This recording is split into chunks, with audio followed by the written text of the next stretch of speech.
दोस्तों आज इस महीने का आखिरी दिन है और अभी जो आपका 15 सितंबर से जूनियर असिस्टेंट का इंटरव्यू चल रहा था, आज इस महीने में आखिरी दिन है। फिर कल से अक्टूबर वाले डेट में भी आएंगे।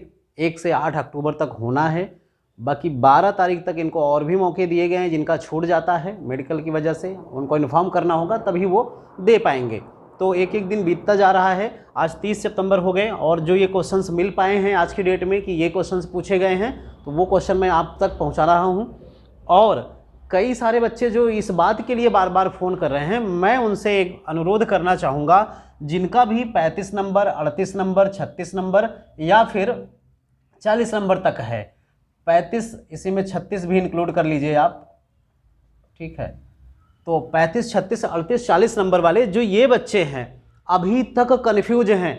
रोज़ कम से कम 4 या 5 फ़ोन मेरे पास आते हैं इस रेंज वाले, 30 से 40 की रेंज वाले, कि सर मैं तैयारी करूं कि ना करूं, मेरा कुछ होगा कि नहीं होगा। अब आप बताओ भाई, डेट कब से आ गई थी? 5 अक्टूबर की डेट आ गई थी। 5 अक्टूबर से अभी परीक्षा होनी होती, अगर इंटरव्यू शुरू हो जाता तो 4 दिन बचे हैं और आज तक बच्चे फ़ोन करके पूछ रहे हैं कि मैं तैयारी करूं कि ना करूं। इसका मतलब आपको नौकरी चाहिए ही नहीं।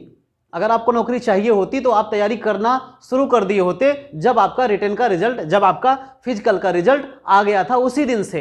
अगर 5 की डेट आगे ना बढ़ी होती तो आज 30 हो गई और 4 दिन बचे होते, फिर आप क्या तैयारी कर लेते भाई? आज आप पूछ रहे हो कि मैं तैयारी करूं कि ना करूं। अगर आपको मौका मिला इंटरव्यू देने के लिए तो आप तैयारी करो, इंटरव्यू की तैयारी करो। और मैं ये बता रहा हूं कि अगर किसी का 35, 36, 38, 40 नंबर है, मैक्सिमम 20 में से वहां पर 18 नंबर लाए जा सकते हैं, तो आप 18 नंबर मैक्सिमम लाने का प्रयास करो। अगर आप मैक्सिमम ला लेते हो तो देख लो, 35 वाला बच्चा 53 नंबर पा जाएगा, 36 वाला 54 नंबर पा जाएगा, 38 वाला 56 नंबर पा जाएगा, 40 वाला 58 नंबर पा जाएगा। आप मैक्सिमम लाने का प्रयास करो। अगर ये मैक्सिमम नंबर आपको मिल जाते हैं तो आपकी मेरिट 53, 54, 56, 58, और अगर इतना आ जाता है तो आप किसी भी कैटेगरी में होंगे तो आपके चांसेस श्योर हो जाएंगे। यहां पर इतने नंबर आपको लाने होंगे श्योरिटी के लिए। और कम से कम अगर आप इंटरव्यू देने का प्लान बना रहे हो या नहीं बनाए हो तो आज से बना लो। और अभी भी आपके पास समय है, आज 30 है, 26 से होना है, 25 दिन पूरे पूरे सेफ हैं। आपके पास 25 अक्टूबर तक तैयारी करने का समय है। ये 25 दिन, 25 डेज आपके पास बहुत है इंटरव्यू की तैयारी करने के लिए। अब भी जुट जाओ आप।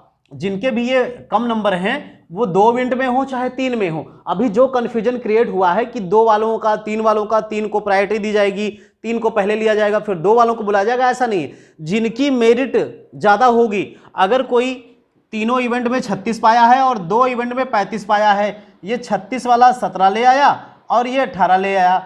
अब दोनों के नंबर क्रमांक बराबर हो गए। आप देख लो यहां पर ये हो गए 7, 6, 13 और ये 53 नंबर, और 8, 5, 13 ये भी 53 नंबर। अब दोनों अगर 53 नंबर पे हो गए तो इसका कोई मतलब नहीं है कि इनको ले लिया जाएगा। अगर इस तरह की कंडीशन बनती है कि 2 इवेंट वाले, ये 2 इवेंट वाले और ये 3 इवेंट वाले नंबर बराबर हो गए, तो देखी जाती है किसकी एज ज़्यादा है। जिसकी एज ज़्यादा होगी, जैसे कोई 25 साल का है, कोई 24 साल का है, तो 25 साल वाले को नौकरी मिलेगी। कोई 30 साल का है, कोई 25 का है, तो 30 वाले को नौकरी मिलेगी। कब? जब अंक समान हो जाएंगे, ठीक है। अब यहीं पर 2 इवेंट वाला यहां पर 18 ले आता और ये 16 नंबर ले आता, तो यहां पर इसके 52 नंबर हो जाते, इसके 3 नंबर, तो ये 53 नंबर वाला सेलेक्ट हो जाएगा, चाहे 2 इवेंट में ही हो। आयोग ने ये साफ कर दिया है कि जिसका जैसा मेरिट होगा, मेरिट के आधार पर ही चयन होगा। भाई इसमें फिजिकल और इंटरव्यू के नंबर जोड़ लिए जाएंगे, फाइनल जो मेरिट बनेगी उसी से चयन होना है। 2 से 3 से फिजिकल के नंबर के आधार पे होगा, ना कि उसमें पास और फेल पर, ठीक है। वहां पास फेल का कोई क्राइटेरिया ही नहीं था, बस इतने लाओगे तो इतने नंबर मिल जाएंगे, इतना जाओगे तो इतना नंबर मिल जाएगा, ऐसा था, ठीक है। तो ये मैं आपको क्लियर कर देना चाहता हूं कि जिन लोगों का 35, 36, 38, 40 के आसपास भी है, वो लोग भी मन से लग जाएं। अभी 25 दिन का समय है और मन से लग जाओ और 15 प्लस आप लाओ। मतलब आप 18 के लिए तैयारी करोगे तब भी, अगर आप पूरे मन से तैयारी कर लिए 18 के लिए, तो 15 प्लस निश्चित रूप से आएगा ही आपका, ठीक है।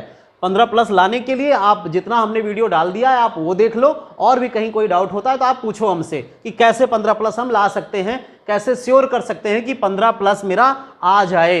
अगर 15 प्लस आपका आ गया, 16, 17, 18 में से कोई मार्किंग मिल गई तो आपके चांसेस बहुत ज़्यादा हो जाएंगे, इवन हो जाएगा, ठीक है, अब देखते हैं कि क्या क्वेश्चन पूछा गया। तो पहले क्वेश्चन यही पूछ लिया गया कि लास्ट क्वालिफिकेशन बताइए, लास्ट क्वालिफिकेशन या हाईएस्ट क्वालिफिकेशन, और कब किया है और कहां से किया है। ये रोज क्वेश्चन पूछे जाएंगे, शुरुआत ही यहीं से हो रही है। आपका नाम कभी पूछ भी लिया जाएगा, कभी नहीं पूछा जाएगा। दूसरा, क्वालिफिकेशन के बाद आप कहाँ के रहने वाले हैं, आपका गृह जनपद क्या है, उस जनपद से सटे हुए जिले क्या है, मंडल कौन सा है, ये सारी चीजें। तो 2 क्वेश्चन आपका हो गया कि कहाँ के रहने वाले हैं। ये सेम क्वेश्चन रोज मैं बता रहा हूँ, आज भी पूछा गया है। पढ़ाई में गैप, इनका 2009 में इनकी लास्ट पढ़ाई हुई, तो 9 से 21 में अभी आप इंटरव्यू देने गए हैं, तो 2021 के बीच में ये जो गैप है, इस गैप में आपने क्या किया, इसका एक परफेक्ट रीजन आपके पास होना चाहिए। ठीक है, कि मैंने इस गैप में ये चीजें किया और ये ऐसे ऐसे इसका रिस्पांस रहा, इसका ये रिजल्ट रहा। ठीक है, और कोई एग्जाम दिए क्या? अब इतना अगर आपने कर दिया तो आपसे पूछा जाएगा, यदि आप बताते हैं कि आप तैयारी में थे तो आपने कोई और एग्जाम दिया या नहीं दिया, हुआ कि नहीं हुआ, क्या, वो सारी चीजें।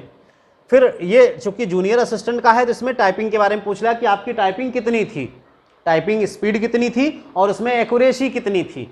टाइपिंग स्पीड हिंदी में कितनी, इंग्लिश में कितनी और एक्यूरेसी कितनी है। आपकी रही कुछ भी हो, जो भी बच्चे जूनियर वाले हैं मैं उनको बता दूं कि आपकी टाइपिंग स्पीड कुछ भी रही हो, आप अच्छा ही बताओ, एक्यूरेसी आप ज़्यादा से ज़्यादा बताओ। ठीक है, वहाँ पर उनके पास टाइपिंग का डाटा नहीं रहता, आप जो बताओगे वो मानेंगे। उस समय प्रेजेंट माइंड में आपके द्वारा बताया गया, लेकिन हाँ लगना चाहिए कि आप सत्य बोल रहे हो, बनावटी नहीं कि सोच के आप बताओ इतना था। आपके जबान में तुरंत आना चाहिए, इसका मतलब आपको पता है, वो आप दिल से चीज़ बता रहे हो कि हाँ मेरा इतना था, जो आया था वही बता रहे हो, एकदम फैक्ट लगना चाहिए। ठीक है, आप बढ़ा चढ़ा के बता सकते हो, थोड़ा बहुत झूठ बोल सकते हो। इनसे पूछा गया लैपटॉप क्या है, पूछा गया लैपटॉप आपके पास है, इन्होंने कहा हाँ, तो पूछा गया लैपटॉप क्या है। ठीक है, फिर पूछा गया सीपीयू कहाँ लगता है, सीपीयू का क्या कार्य है, फिर मदरबोर्ड कहाँ लगती है और इसका क्या कार्य है, या मदरबोर्ड क्या है। ठीक है, इन चीज़ों के बारे में पूछा जा रहा है। मदरबोर्ड में क्या प्रॉब्लम हो सकती है। ठीक है, वायुमंडल में सर्वाधिक गैस, वायुमंडल में कौन सी गैस है जो सबसे ज़्यादा या प्रचुर मात्रा में, सबसे ज़्यादा मात्रा में कौन सी गैस पाई जाती है, इसके बारे में पूछ लिया गया।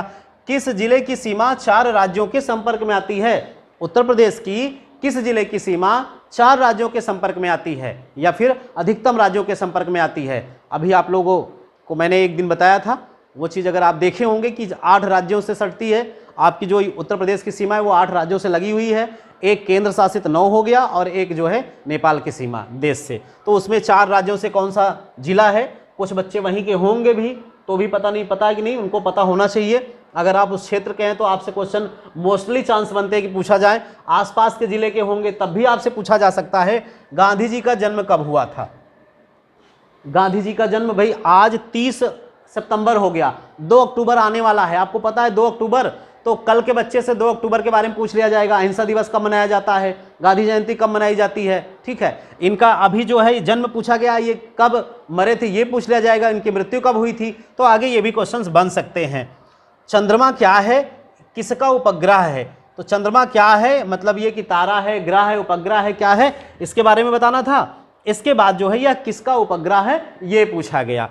फिर लास्ट क्वेश्चन पूछा गया गतिज ऊर्जा किसे कहते हैं, इसका मात्रक बताइए। तो सारी चीज़ों से मिला करके देख लीजिए आप, नॉर्मल क्वेश्चन पूछे गए हैं, बहुत कठिन क्वेश्चन नहीं है। जैसे जैसे इंटरव्यू की डेट आगे समाप्त होने को जाएगी, क्वेश्चन उनके पास बचेगा नहीं, तो नॉर्मली क्वेश्चन ऐसे उठाए जाते हैं। ठीक है, तो आप इन सब क्वेश्चनों को भी देखिए। जिनका अभी इंटरव्यू नहीं हुआ है जूनियर वालों का, वो कंप्यूटर के बारे में थोड़ा सा अच्छे से पढ़ लें। कंप्यूटर से 2-3 क्वेश्चन जनरली हो ही रहे हैं, चूँकि आपका CCC रहा है तो कंप्यूटर से थोड़ा सा देख लीजिए। और टाइपिंग वगैरह के बारे में आपको पता होना चाहिए क्या आपकी टाइपिंग थी। ठीक है, चलिए आगे मिलते हैं अगले दिन। हो गया है।